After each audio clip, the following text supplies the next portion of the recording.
Hello friends, good morning. कैसे हैं आप सभी लोग? आशा करता हूँ मस्त होंगे, स्वस्थ होंगे। तो दोस्तों, अगर आप मेरे चैनल पे नए हैं तो रेड बटन दबा के चैनल सब्सक्राइब कर लीजिए, बेल आइकन दबा के नोटिफिकेशन ऑन कर लीजिए, ताकि जो भी वीडियो मैं अपडेट करूँ उसका नोटिफिकेशन आपको हर दिन मिल सके और हर दिन कुछ न कुछ आप नया सीख सकें।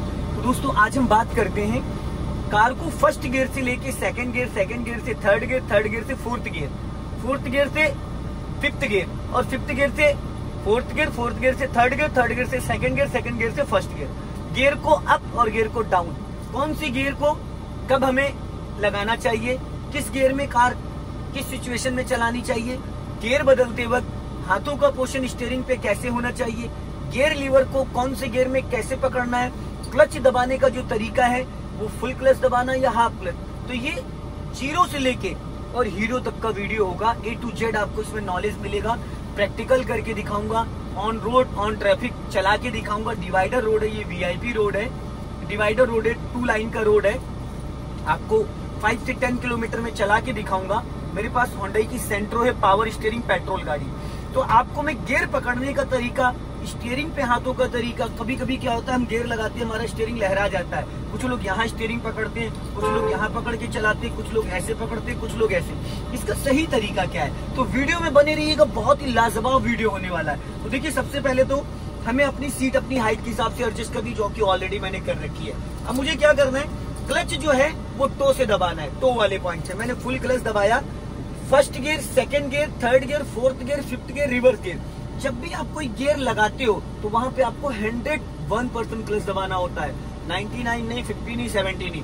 सबसे पहला पॉइंट है, आपको अपने क्लच के बारे में ज्यादा फोकस करना है। फुल क्लच 2 ही कंडीशन में लेना होता है, जब आप कार को स्टार्ट करते हो या फिर कार को आप रोकते हो या फिर आप गियर चेंज करते हो। तो अब सबसे पहले मैंने फुल क्लच दबाया। एक बार मैं आपको गियर की प्रैक्टिस करके दिखा दे रहा हूँ। देखिए, first, second, third, fourth, fifth और रिवर्स। अब इसको गियर को कैसे पकड़ना, ज्यादातर लोग यहाँ से ऐसे लगाते, कुछ लोग ऐसे पकड़ लेते, कुछ लोग ऐसे। ये तरीका गलत है। देखिए, सिंपल है।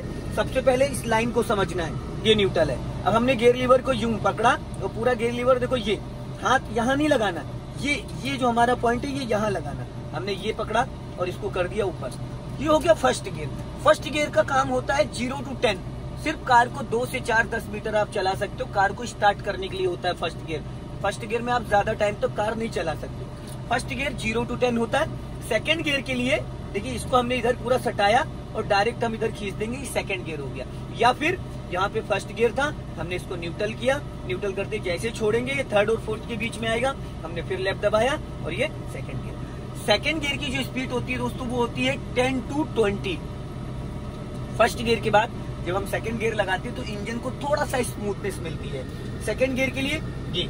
अब हमें सेकंड गियर से थर्ड में जाना है, तो दोस्तों क्या करेंगे, इधर दबा के इसी साइड उसको दबा के और हल्का सा आधे पे लाके रोक देंगे। ये रुक गया। अब ये देखिए, जैसे रुका और इसका डायरेक्शन यहाँ चेंज हो गया। अब थर्ड गियर के लिए हम हाथों का पोजीशन ये रखेंगे, ये थर्ड हो गया। थर्ड गियर की जो स्पीड होती है दोस्तों, होती है 30 to 40। अब बात करते हैं फोर्थ गियर की। तो फोर्थ गियर की जो स्पीड है वो 40 to 60 होती है और ये होता है ओवरटेकिंग के लिए। हमने ये सीधा इसको ये खींच दिया। अब बात करते हैं फिफ्थ गियर की। तो फिफ्थ गियर के लिए स्पीड होनी चाहिए आपकी 60+। फिर हम इसको न्यूट्रल करेंगे और हाथों का पोजीशन इधर रखेंगे। अब पूरा गियर लीवर इधर आ गया। अभी हमने कर दिया फिफ्थ गियर। फिफ्थ गियर होता है हाईवे के लिए। उसके बाद रिवर्स गियर, फिर हमने इसको इधर दबा के पूरा सटा के ये आधे पे लाके रोक दिया, ये न्यूट्रल। फिर हमने इधर दबाया, ये हो गया रिवर्स गियर। रिवर्स गियर में भी 0 to 10 ये हो गया दोस्तों। अब मैं आपको इसको चला के दिखाता हूँ। सबसे पहले देखो, राइट वाला पैर हमारा V शेप में रहता है, ये V शेप में चलता है। ये हाथों का पोजीशन ये रहा, मैंने फर्स्ट गियर ये लगाया। अब धीरे धीरे क्लच रिलीज किया और राइट का सिग्नल दिया, गाड़ी मेरी चलनी स्टार्ट हो गई। हाथों का जो पोजीशन है, अब जब मैं गियर चेंज कर रहा हूँ तो देखो क्या, कुछ लोग यहाँ पकड़ते हैं, कुछ लोग यहाँ पकड़ते हैं। अब दोस्तों, जैसे मैंने सेकंड गियर डाला, ये देखो स्टीयरिंग मेरा लहरा गया, क्योंकि दोस्तों जब मैं सेकंड गियर डाल रहा हूँ तो लेफ्ट हैंड से मैं गियर खींच रहा हूँ, तो राइट हैंड जो है ये ऐसे करके ये भी मूवमेंट हो जाता है। अभी तो गाड़ी मेरी 10 to 20 चल रही है, तो ज्यादा नहीं लहराई। अब बात करते हैं थर्ड गियर की। तो देखो, मैंने फिर हल्का सा स्पीड बढ़ाया। एक चीज सबसे इम्पोर्टेंट, जिस वक्त आप एक्सीलेटर देते हो उस वक्त आपको क्लच नहीं दबा के रखना है। क्लच आपका 1% भी दबा नहीं होना चाहिए। अगर आपने क्लच को दबा रखा और एक्सीलेटर कर रहे हैं तो ऐसी कंडीशन में आपकी कार की क्लच प्लेटें खराब हो सकती हैं। तो आपको क्या करना है, क्लच वाले पैर को एकदम फ्री रखना, अपनी एड़ी पे रखना। अब मैंने हल्का सा एक्सीलेटर लिया, स्पीड 30 प्लस गई, राइट वाला हाथ मेरा 12 o'clock पे, मैंने राइट वाला पैर ब्रेक पे रखा, पूरा क्लच दबाया, गियर ये डाल दिया मैंने थर्ड गियर डालते स्टीयरिंग पे हाथों का पोर्शन फिर ये आ गया। मैंने फिर थोड़ा सा स्पीड बढ़ाया, स्पीड मेरी 40 प्लस गई, मैंने राइट वाला हाथ यहाँ रखा और पूरा क्लच दबाया और ये 4th गियर कर दिया। क्लच दबाना है ताकत लगा के, गियर लीवर को पकड़ना बहुत हल्के हाथों से। अब मेरी गाड़ी चल रही है दोस्तों 4th गियर में। अब देखो जो सही तरीका था वो 3rd और 4th गियर मैंने आपको बताया। अब देखो जो गलत तरीका है, तो मैंने स्पीड बढ़ाई, अभी 50 प्लस गया हूं।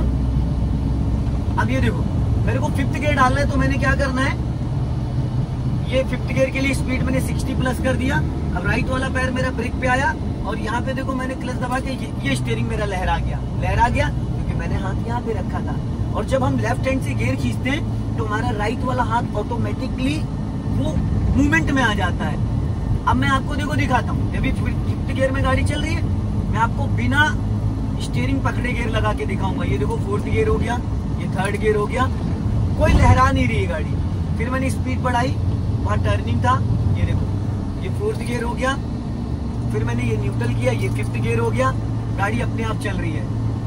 तो स्टीयरिंग लहराने का दोस्तों कारण ये होता है, किसी न किसी कारण से हमारा जो माइंड सेटअप है, हम पैनिक हो जाते, घबरा जाते, जिसकी वजह से हमारा स्टीयरिंग ये ऑटोमेटिकली, क्योंकि बाइक स्कूटर चलाने की आदत है, तो ये टाइट हो जाता है। ठीक है, अब हमें करना क्या है, ये देखो मैंने स्टीयरिंग छोड़ दिया, आप देखते जाइएगा, स्टीयरिंग अभी रास्ता सीधा है ना, और ये देखो गाड़ी कहाँ तक चलती जाएगी बिना स्टीयरिंग पकड़े।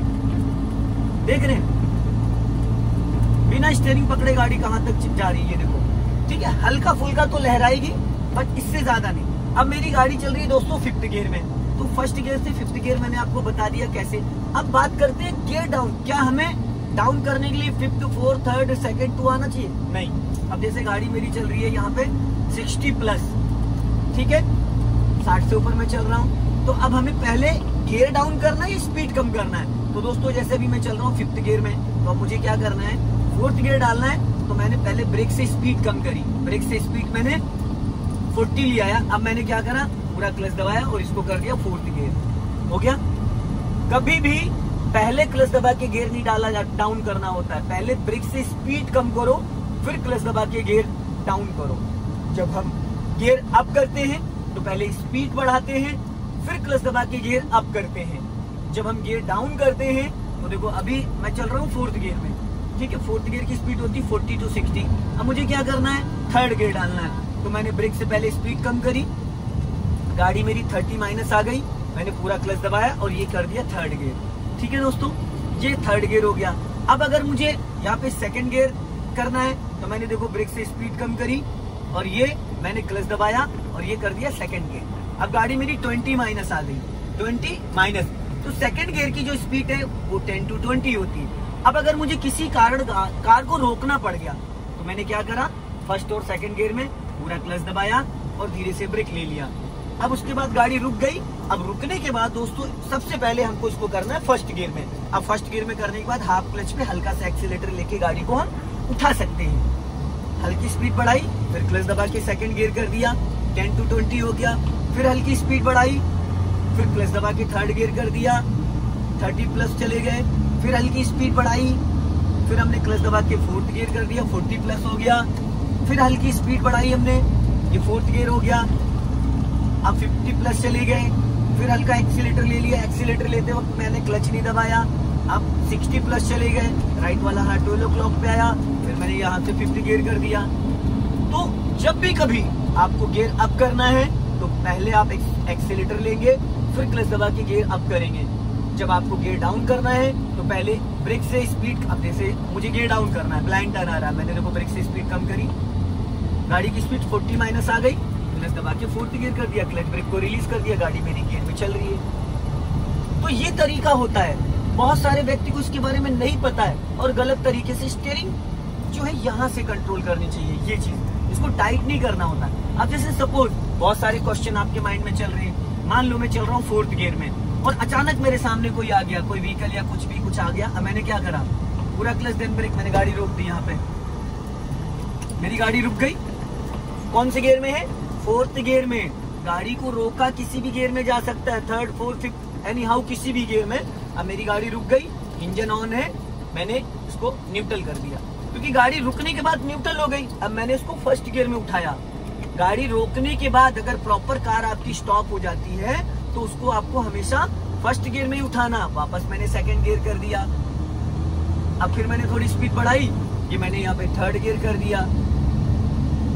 फिर 40+ चला गया मैं, फिर मैंने 4th गियर कर दिया और स्पीड बढ़ाई, 60+ जा रहा हूं मैं। अब देखिए, अब मैंने राइट वाला पैर ब्रेक पे रखा, 5th गियर कर दिया, बट सामने स्पीड ब्रेकर आ रहा है। अब मैंने ब्रेक से देखो स्पीड कम करी, सिर्फ ब्रेक यूज किया। 70 की स्पीड थी और 40 माइनस आ गया। अब मैंने डायरेक्ट 5th गियर पे, कौन सा गियर कर दिया? 3rd gear. मैं 5th में चल रहा था 70 की स्पीड पे और रैंडम में सामने स्पीड ब्रेकर आया तो मैंने 3 से 5 सेकंड में कार की स्पीड डाउन कर ली। अब देखिए स्पीड बढ़ाने में कितना टाइम लगता है, स्टार्टिंग से देखिएगा। अब जैसे मैंने यहाँ पे गाड़ी रोकी, आपको दिखाता हूँ कि कितना समय लगता है। गाड़ी रोकी, आप काउंट करिएगा कितने सेकंड लगते हैं। 1st गियर में गाड़ी मैंने उठाई, ये देखो 1st गियर से स्पीड 20 गई, 2nd गियर, फिर स्पीड 30+ गई, 3rd गियर, फिर स्पीड 40+ गई, 4th गियर। अब स्पीड 60 क्रॉस करूंगा, ये देखिए 60 क्रॉस कर दी और ये हो गया 5th गियर। तो मुझे 1st गियर से 5th गियर आने में कम से कम 5 से 10 सेकंड लग गए, कम से कम 5 से 10 सेकंड। अब अगर हमें स्पीड डाउन करनी है दोस्तों, अभी स्पीड जब मैंने 1st 2nd 3rd 4th 5th किया, अब मुझे स्पीड अगर डाउन करनी है तो डाउन करने के लिए देखिए हमें क्लच की जरूरत नहीं है। 5th गियर में मैं चल रहा हूँ तो कितनी स्पीड डाउन कर सकता हूँ, ये देखिए 60 थी, मैंने ये ब्रेक लगाया, ये देखिए गाड़ी आ गई 30 माइनस 5th गियर में। अब मैंने पूरा क्लच दबा के और गाड़ी को कर लिया डायरेक्ट 5th गियर से 2nd गियर में। तो डाउन करने के लिए मैंने 2 से 3 सेकंड में पूरी गाड़ी कंट्रोल कर ली, पूरी गाड़ी। तो जब कभी आप 5th गियर 4th गियर में चलते हो तो पहले आपको क्लच नहीं दबाना होता है, पहले आपको ब्रेक लगा के गाड़ी की स्पीड आप 20 तक ला सकते हैं। 20 तक, 20 पर जैसे स्पीडोमीटर आए आप तुरंत क्लच दबा लीजिए, वरना इंजन बुझ जाएगा। तो ये चीज हमेशा ध्यान दीजिएगा। अब मैंने 3rd गियर डाला, वापस 4th गियर डाला, अब देखिए 60 क्रॉस कर गया, फिर मैंने 5th गियर डाला। अब मुझे यहाँ से जैसे नीचे टर्न करना है, मैंने सिग्नल दिया लेफ्ट का। अब देखो मैंने स्पीड डाउन करने के लिए 60+ था, मैंने ये देखो 2 सेकंड में स्पीड मेरी 30 माइनस आ गई। 2 सेकंड में गाड़ी की स्पीड मैंने कंट्रोल कर दी। बढ़ाने के लिए आपको स्टेप बाय स्टेप जाना होता है, 1st 2nd 3rd 4th। 1st gear 0 to 10, 2nd gear 10 to 20, 3rd gear 30 to 40, 4th gear 40 to 60, 5th gear 60 अब। लेकिन जब आप डाउन करते हैं तो वहां पे क्या होता है कि जब आप ब्रेक लगाते हैं तो क्या होता है कि इंजन जो है एक्टिव होता है, तो जब आप ब्रेक लगाते हैं तो गाड़ी की स्पीड एकदम डाउन होने लगती है। तो ऐसी कंडीशन में दोस्तों आपको ये जो छोटी छोटी बारीकियां मैंने आपको बताई है, गियर बदलते वक्त स्टीयरिंग पे हाथों का पोजीशन ये रहता है, हाथ गियर पे ऐसे रहता है, एक्सीलेटर ब्रेक को वी शेप में, ब्रेक एक्सीलेटर इस तरीके से यूज करना होता है। फिर मैंने स्पीड बढ़ाई, ये देखिए हल्का सा एक्सीलेटर लेके 3rd गियर कर दिया, वापस स्पीड बढ़ाई 4th गियर कर दिया। तो आई होप दोस्तों ये वीडियो आपको पसंद आई होगी। वीडियो पसंद आए तो चैनल को सब्सक्राइब करना ना भूले। जय हिंद, वंदे मातरम।